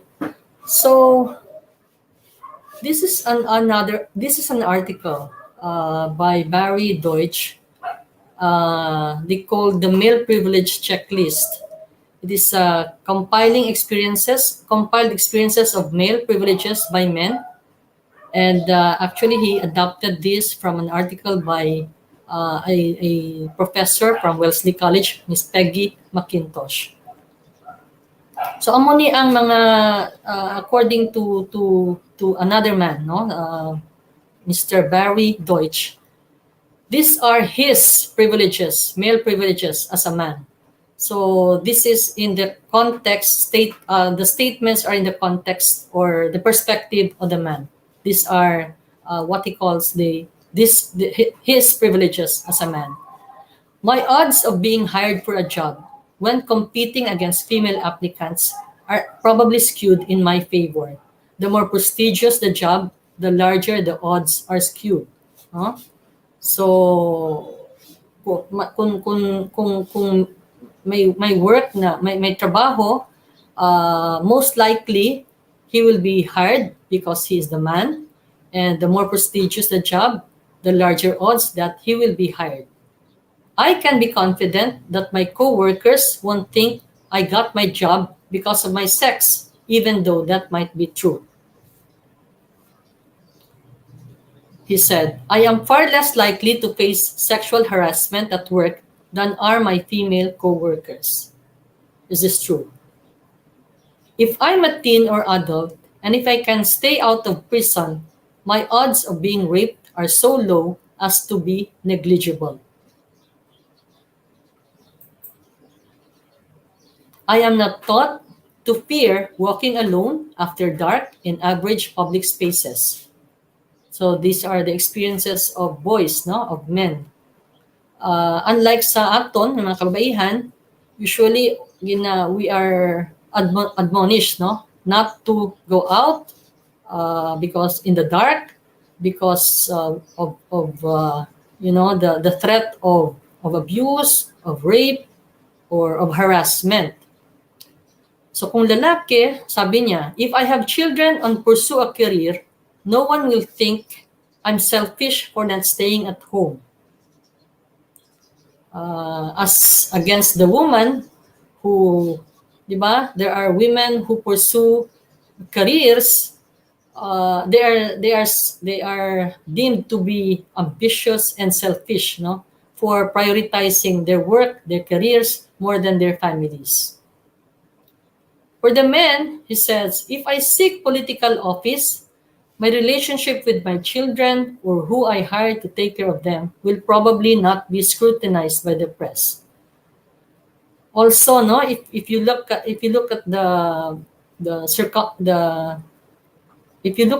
things right now, for example, our politicians, male politicians, have I'm sorry to say this, but they are openly, are openly living. They have wives, but they also have mistresses, and it's open, it's public, but they are not being scrutinized. If that happens to a woman politician, so grabbing iskandalo, no? Grabbing iskandalo. My ability to make important decisions and my capability in general will never be questioned depending on what time of the month it is. As again, kung babae, masiling ka, ang iya decision daw hindi eksakto ha, siguro ara iya ay. Sa sininga bulan daw ara iya. She has her period. That's why her decision cannot be really an objective one because she has her period. Pero kung lalaki, hindi siya gina-question in general ang iya decisions. If I'm careless with my financial affairs, it won't be attributed to my sex. No? So, again, kung sa babae, if you don't know your financial affairs, if you're careless with it, sasabihin, kasi babae, hindi marunong. No? Kung ano-anong siguro ang ginagamitan ng pera. Siguro more sa cosmetics than the more substantial ones. If I'm careless with my driving, it won't be attributed to my sex. oh no, this is a pet peeve, no? Yung partner ko, he would always, alam niya kasi na alam niya kasi yung gender advocate ako, pero kung minsan sasabihin niya, tingnan mo yan, yung babae, when we see, for example, drivers who make mistakes or mali ang pag-drive, no? Or even yung pag-reverse, sasabihin niya, tingnan mo yan. O babae yan siguro, babae, di ba? Babae gid na, no? And we would argue, we would debate. But it's told in a joking manner. But still, those jokes actually hurt the women's recognition of her capabilities. If I have sex with a lot of people, it won't make me an object of contempt or derision. No? There was a time kung chick boy kagani, kung chick boy ang lalaki, sus sikat pa siya. Praise pa siya nga wow, kadamo sang iyang girls, no? Very sikat siya. Again, kung babae, you are, sorry to say this, you are a whore if you have sex with a lot of people. For the man, another privilege is it is possible for me to choose clothing that doesn't send any particular message to the world. So maski ano lang ang bayuon nila, maski gani wala bayo, no? They don't have sometimes they have bare chests in public. Pero kung babae, pag babae, ang damit, sexy, because she just wants to express herself in a sexy manner, maikli ang damit niya, sasabihin, she's inviting to be raped, she's inviting to be harassed. Sa lalaki, I can be loud with no fear of being called a shrew. I can be aggressive with no fear of being called a bitch. No? So, kung babae, aggressive, ang tawag sa iyo, bitch. Sila, pag lalaki, aggressive, galing, matapang. No? Magaling siya. Strong, decisive, matapang. Another privilege, male privilege. If I have children with a wife or girlfriend, and it turns out that one of us needs to make career sacrifices to raise the kids, chances are we'll both assume the career sacrifice should be hers. Huh? If I am heterosexual, excuse me, it is highly unlikely that I'll ever be beaten up by a spouse or lover. So again, data would show that domestic violence done to women is higher, no? Is higher. Complete strangers generally do not walk up to me on the street and tell me to smile. See? Ang mga babae, kung minsan, no, nagalakat ka, seryoso ang imo disposition, may ara nga mahambal gid sa imo nga, smile man da be. Pero nobody would dare say that to a man. On average, I am not interrupted by women as often as women are interrupted by men. So sa women, have you experienced this? Naghambal ka, for example, even in a meeting, for example, naghambal ka, interrupt ka. Hapos ka lang i-interrupt, no? But kung lalaki ang naghambal, do ka budlay mag-interrupt.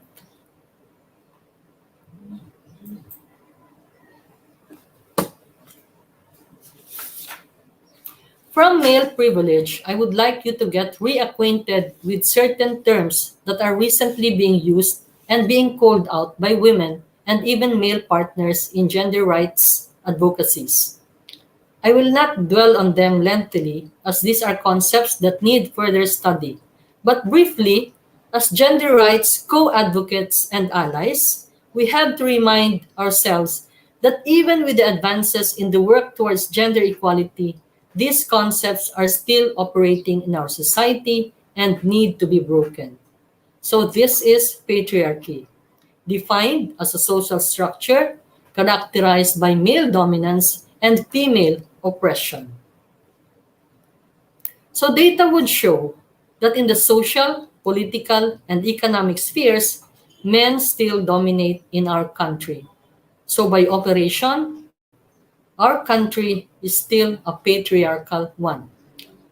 Many believe that we are a matriarchal society. No. If you look at the definition of patriarchy, it is a structure characterized by male dominance and male oppression. By operation, we are a patriarchy. Look at the data. Only 20% of members of Congress and 4% of Fortune 500 CEOs are women. That is also true, not only in the States, in America, but it is also true in the country, in the Philippines. Another term, which you hear so often right now, no, is sexism. It is a belief system or discriminatory attitude about women of all races and sexual orientations that deems them inferior to men or less capable than men to perform certain tasks or jobs. When a man assumes a woman would not be a good public official or CEO because men are better leaders, that is sexist. Remember the statements I stated, if you agree or disagree, before, no? May statement dito, dapat ang mga lalaki at men are good mayors, are better mayors because they were born leaders. That is actually a sexist statement. Labeling women as weak, not capable, just because they are women, without even considering their abilities and capabilities is sexist. I remember when a former president said that the woman's place is in the bedroom instead of running for public office against him. That was sexist. In contrast, when we look at men as not competent to do care work in the home just because of their sex, that too is sexism.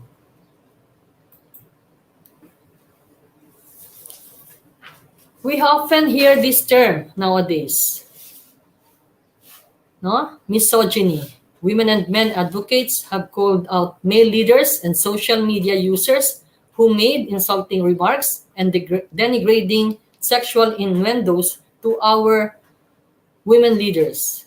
When someone says it is okay to rape 3 women or shoot them in their vaginas, that is misogyny. Misogyny is darker and angrier than sexism. Misogyny takes sexist attitudes and acts on them in a hostile or violent way, and is often revealed through demeaning or denigrating comments. For example, if a woman gets a job over a man, and the man responds by calling the woman a series of gendered vulgarities, that is misogyny. Oxford Dictionary defines misogyny as dislike of, contempt of, or ingrained prejudice against women. So, in the 1960s, no, I'm just showing you a photo of what happened to a Boston Marathon in 1960s. A Boston Marathon official tried to forcibly remove this woman from the course. She completed the marathon, but it wasn't until 1972 that women were officially allowed to participate in the Boston Marathon. They didn't want her in the Boston Marathon just because she was a woman. So, tanawon tahan, 1960s na. Ngayon, it's already 2020. Still, misogyny is here. This is another photo, no, of a woman. She's of a woman. Her name is Lucy Commissar. Customers at McSorley's Old Ale House, it happened in UK, who was among the first women to drink at the pub after the city passed a new anti-discrimination law. Prior to this pub, which opened in 1854, had not admitted women. No? A waiter initially tried to bar Commissar's entry. Once she was inside, some customers booed her and another dumped a beer on her head. That was in August 1970. So how many years, how many decades, but misogyny is still happening. We have come a long way from these incidents. Women are now accepted in arenas where men are, though admittedly, the men still dominate. However, there is an alarming trend of male leaders and those who believe in them of putting women down as women, denigrating their personhood as women, and even encouraging doing harm to them with impunity. Gender sensitivity tries to ensure that people rely less on assumptions about traditional and outdated views on the roles of women and men. Gender equality is achieved when women and men not only enjoy the same rights and opportunities across all sectors, including economic participation and decision-making, and when the different behaviors, aspirations, and needs of women and men are equally valued and favored. So, let us now, I think it is a time now to redefine what kind of man do you want to be? What kind of father, brother, friend do you want to be? For the women, what kind of woman do you want to be? Do you want your mother, sister, woman, friend to be?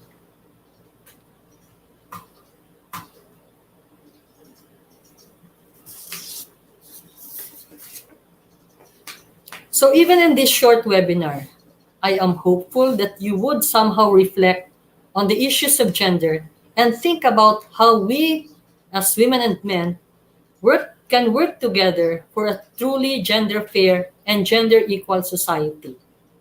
So my challenge is to rethink of our definitions of man and woman, redefine our relations with each other.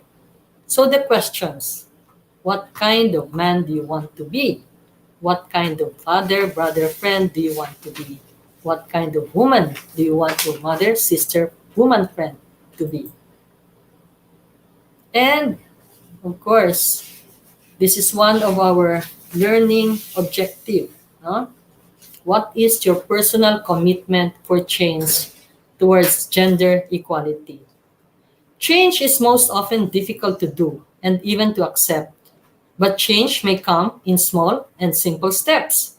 Maybe one commitment we can do is not to laugh at sexist jokes or call out a colleague, friend, relative, or even leaders who tell sexist jokes that most often denigrate women.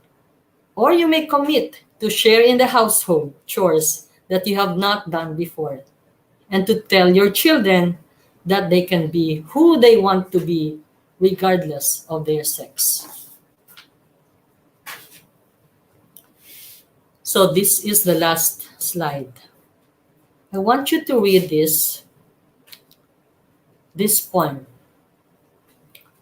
I really like this poem as I believe this allows both women and men to see what the other sexes experience and feel and enjoy, and what the other sex feels and thinks about society's imposed roles and expectations, and the possibilities of each other's aspirations to be free. So please let us read this together. Let us read this together, both women and men, sa audience. Okay. For every woman. This is a poem by Nancy Smith from 1973 pa, if you look at it. Okay, ready. For every woman who is tired of acting weak when she knows she is strong, there is a man who is tired of appearing strong when he feels vulnerable. For every woman who is tired of acting dumb, there is a man who is burdened with the constant expectation of knowing everything. For every woman who is tired of being called an emotional female, there is a man who is denied the right to weep and to be gentle. For every woman who is called unfeminine, when she competes, there is a man for whom competition is the only way to prove his masculinity. For every woman who is tired of being a sex object, there is a man who must worry about his potency. For every woman who feels tied down by her children, there is a man who is denied the full pleasure of shared parenthood. For every woman who is denied meaningful employment or equal pay, there is a man who must bear full financial responsibility for another human being. For every woman who was not taught the intricacies of an automobile, there is a man who was not taught the satisfactions of cooking. And for every woman who takes a step forward for her own liberation, there is a man who finds the way to freedom has been made a little easier. So thank you, everyone.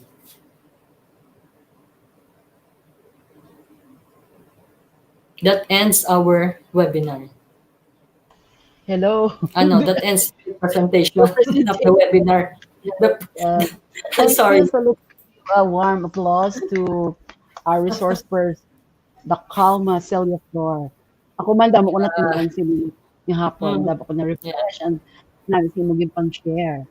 So, this time is for our open forum and we have questions from the participants which NOLITC is displaying now. Okay, number one question.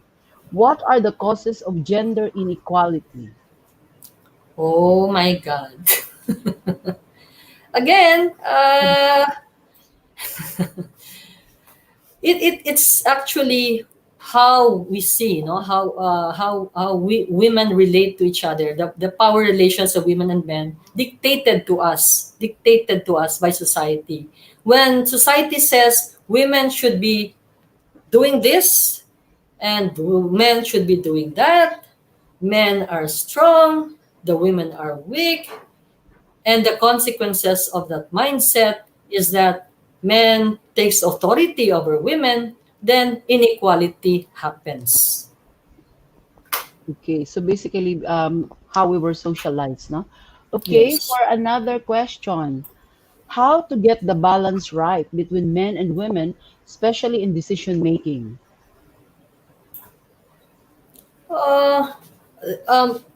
Meron akong isang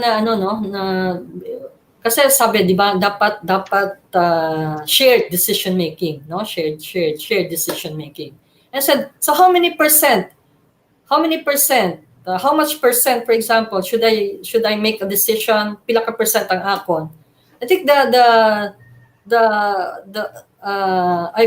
I've learned this. Now the best way is to put in your 100%, the other also puts in his 100%, and then both of you talk about it. No? Talk about it. Decision is not, you do not impose your decision to another. You have to make rational decisions. What is best at a certain circumstance, no? At that certain circumstance. So what is best? What decision is best for that certain circumstance? Hindi man siya nga tanan nga decisions are right because siya ang right, no? Or ang isa pirmi ka lang sala. Always dialogue, always talk about it, no? So tapos ang pinaka-rational, hindi ang akon gid yan, no? Of course dapat wala sang insistence sang isa kag isa. Kung hindi, dapat sharing of what is the best for each circumstance. Okay. So consultative. Consultative siya. Okay, next question. What role should men be playing in promoting gender equality? Well, as I've said, no, we don't only need your support. Sometimes masaling, yeah, we support you. We support you. But are you really, allies? Allies. When you say ally and accomplice daw, kung kung may Sabog. ginahimo, kabala kinalang kung sabo, kagid, upod gid ka. No? Partner. Ally ka, upod ka, partner ka. So, hindi lang siya nga simple, support in sa hambal, dapat support sa actions. Okay, thanks. Next. How can we encourage men, especially political leaders, to be God advocates? I'm sorry? How can we encourage men, especially political leaders, to be God advocates? Well, as kung politician sila, it is their responsibility, no, to really know about gender. They should train themselves on gender and really behave sensitively, no? Hindi lang again, as I've said, yeah, we support you, yeah, training ka mo dra, we will give you budgets, we will give you all the resources that you need, but let me be, don't mind me. No, as leaders, you should lead. So I've heard that si Mr. Michael Kimmel, he was saying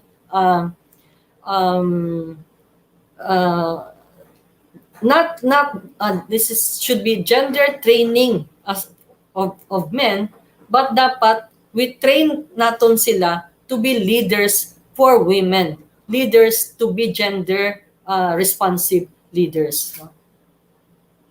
Oh, what happened to my moderator? So the next question, thank you for answering that question. Very interesting because of course under our law, di ba sila pa yung mga chair natin tsaka may mandates talaga. So the next question is, do you think the feminine principle has already been embodied in our social and political system? I'm not sure about what do they mean by the feminine principle. Maybe the gender responsive principles, no? Gender sensitive principles. Yes, it is there. Why? Una, because women advocates have been working so hard for it, no? Number two, we have the Magna Carta of women. We have the law. We have the laws with us, no?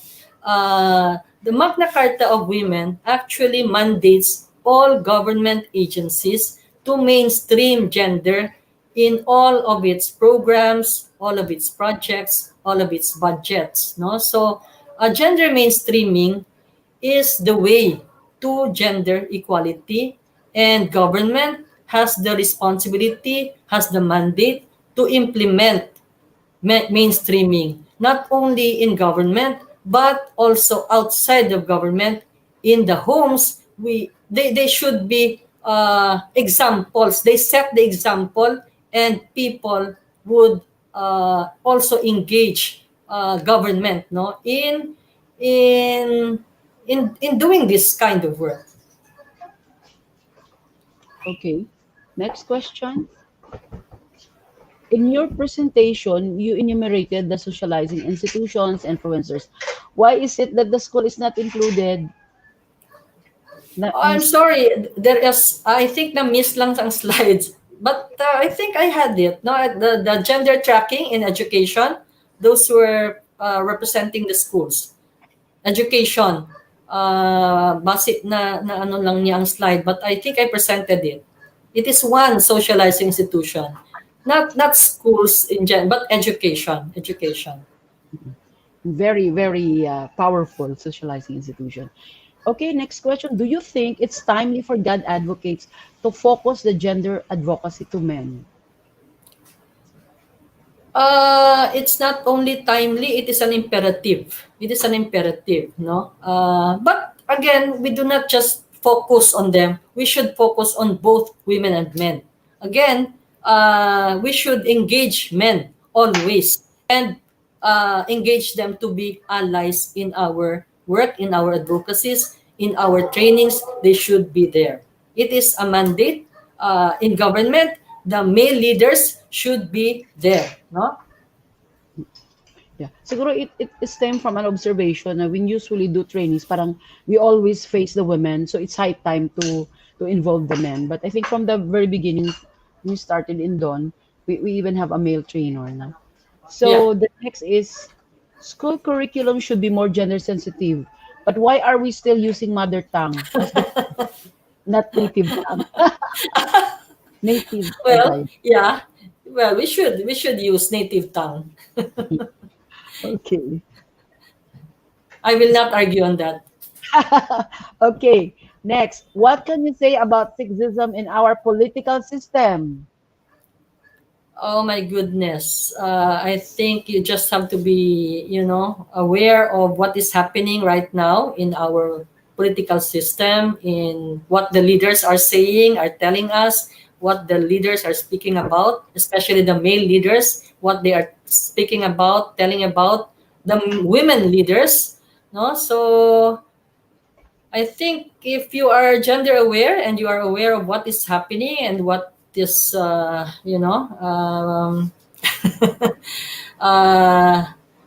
naton that really sexism, misogyny is here, no? Is here.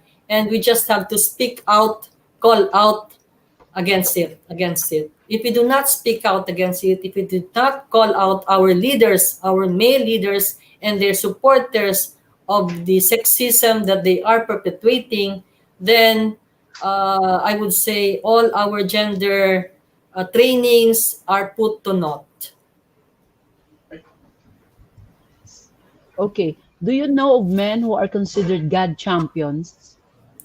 Yes, there are so many. There are many men. I think even the governor, for example, Governor Bong Lacson is a GAD champion.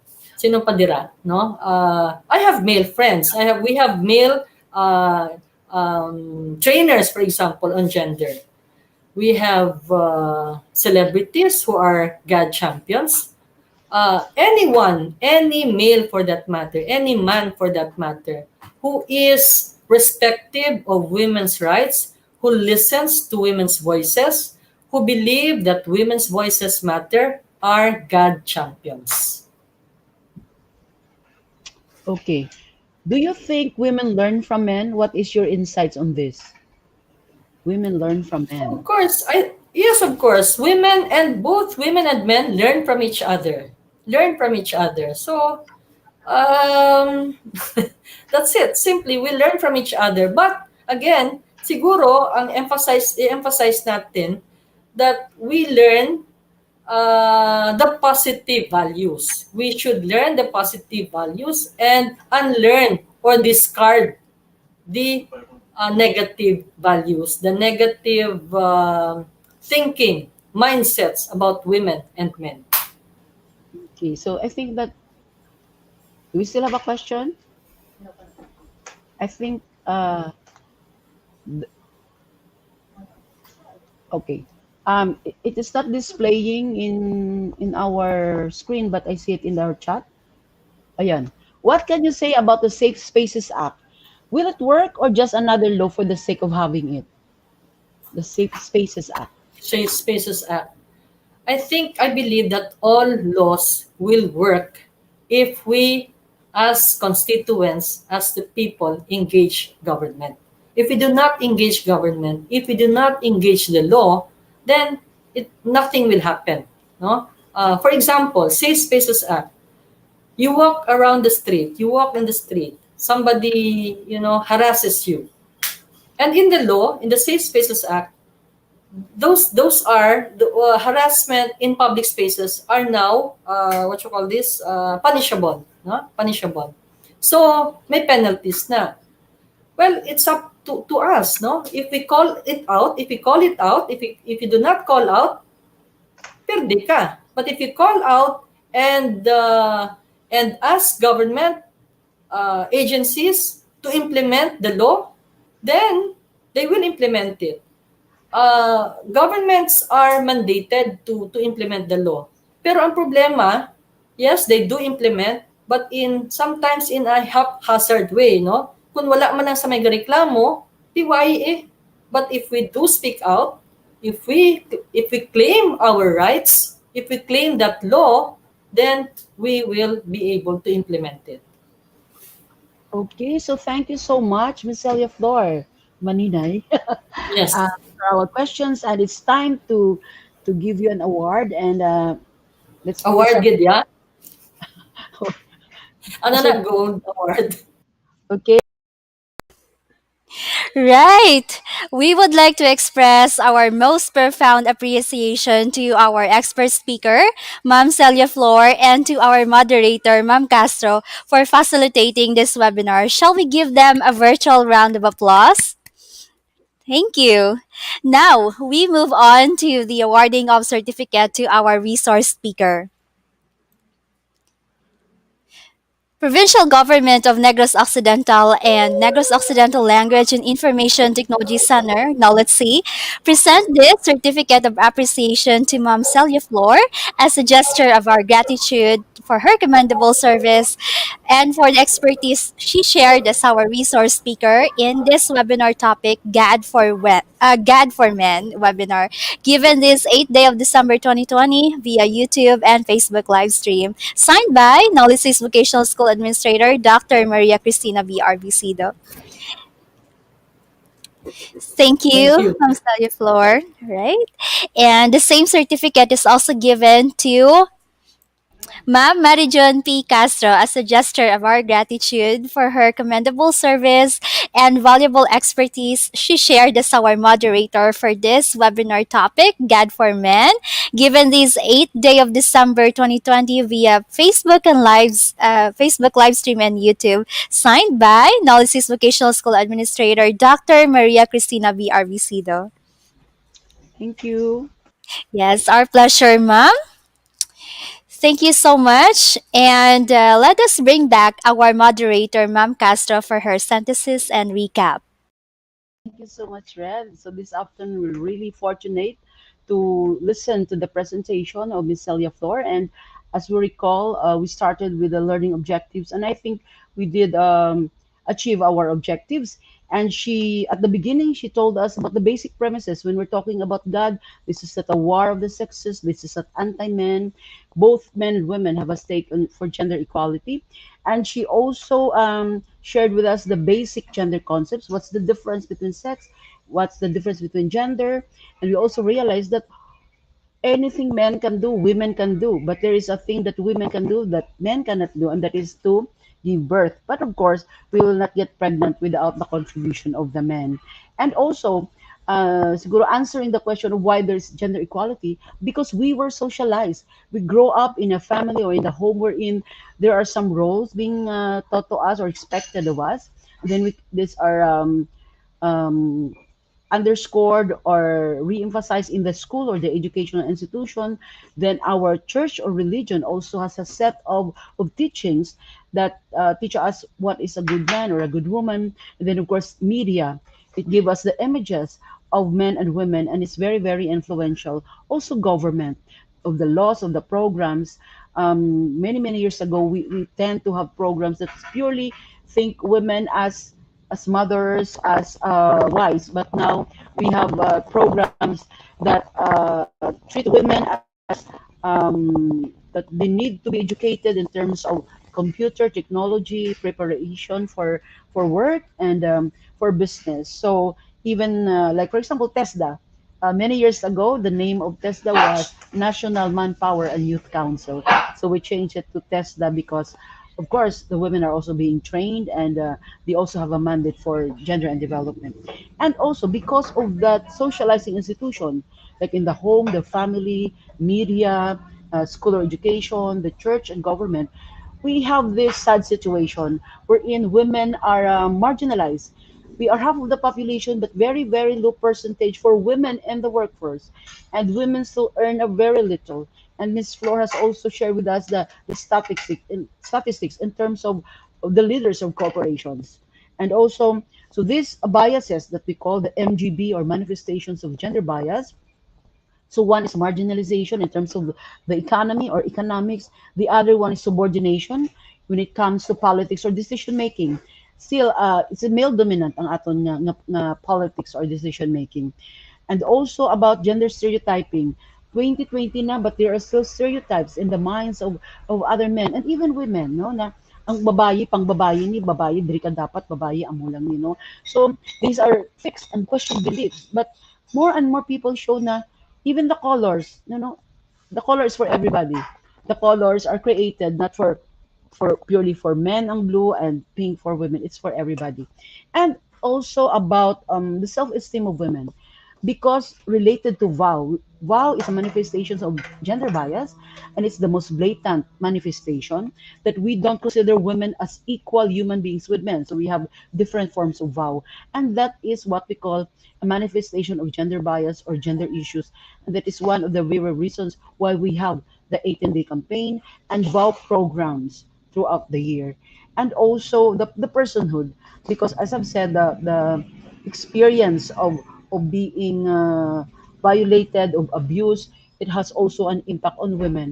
Siyempre, kung wala ka na ginatagan opportunity to work or kamay-gamay ginapasweldo sa imo or mag-work ka, gina-sexually harass ka pa, and you also, if you are a married woman, if your husband is not equally sharing in parenting and housework, so you will have a problem of multiple burden. And there is really this reality that when there is no sharing, when the women are having this multiple burden, we cannot really expect women to have a maximum contribution in our society. Kaya nahigot sila sa mga ulubrahon sa balay, no? So, what we're saying, even sa young people, kung mangita kita sang boyfriend or pamanahon, dapat somebody who is also good in housework and also he likes kids, no? So that parenting and housework should be shared, which is I'm already mentioning our vision of gender fair society or future. So amo na sa problem ng multiple burden, we envision a world wherein there is shared parenting and shared housework. On the problem of stereotyping, we envision that there should be liberation from stereotype images.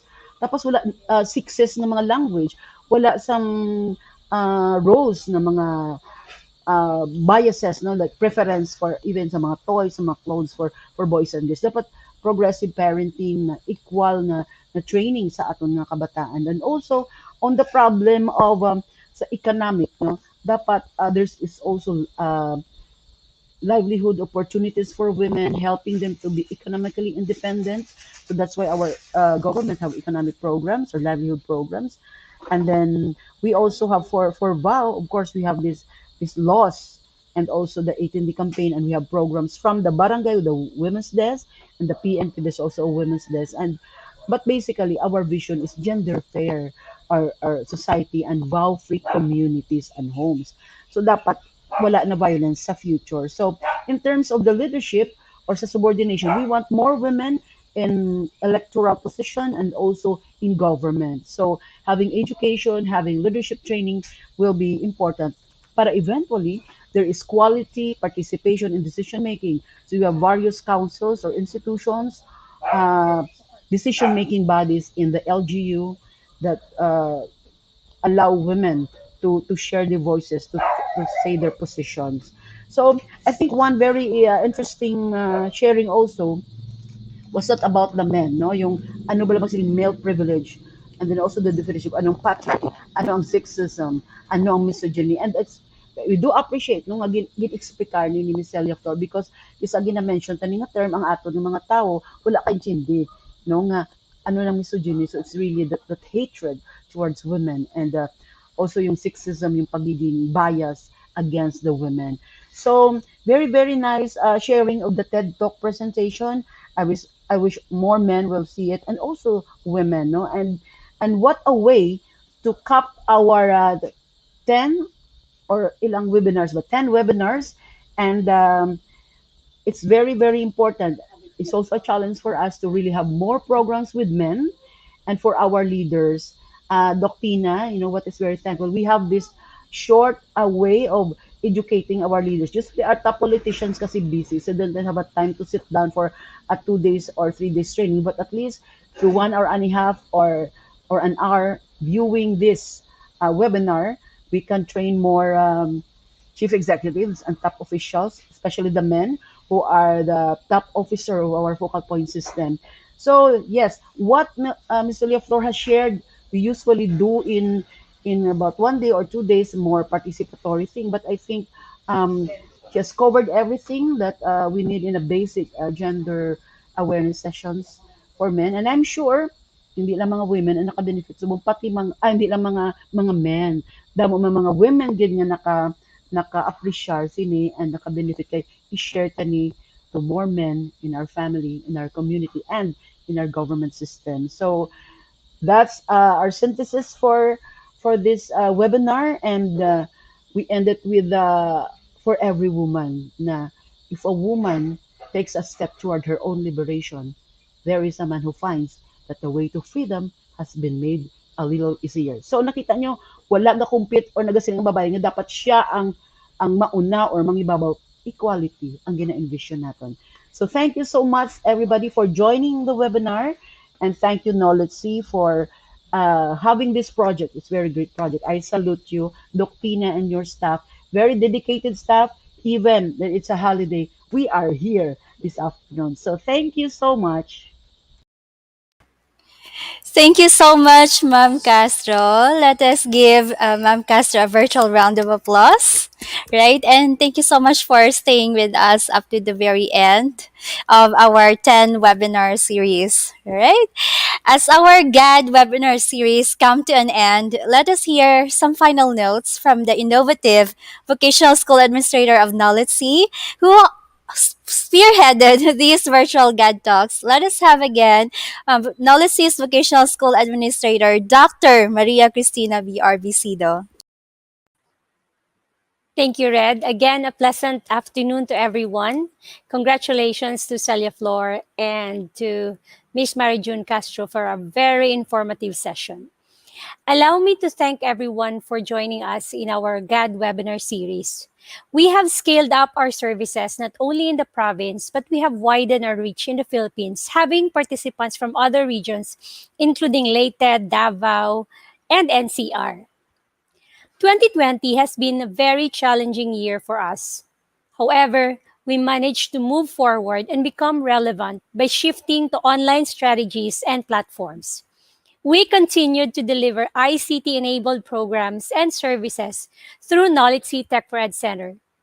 We hope that the GAD webinar series empowered you and you have learned a lot from our GAD modules, that is on reproductive health, getting to know HIV/AIDS in the workplace, stress and anger management, sexual orientation and gender identity expression, cybersecurity for women and children, digital parenting, mental health and wellness, VAWC and sexual harassment, gender awareness and sensitivity, and the last topic, God for Men.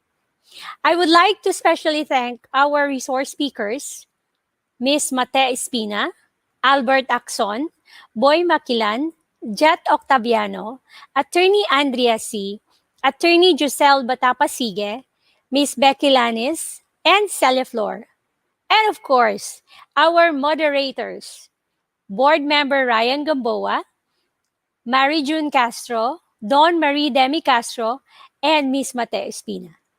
Thank you also to our DepEd partners for being with us, and to all GAD focals from different LGUs. Thank you for staying with us, especially from Kawayan and from Calatrava and from San Carlos.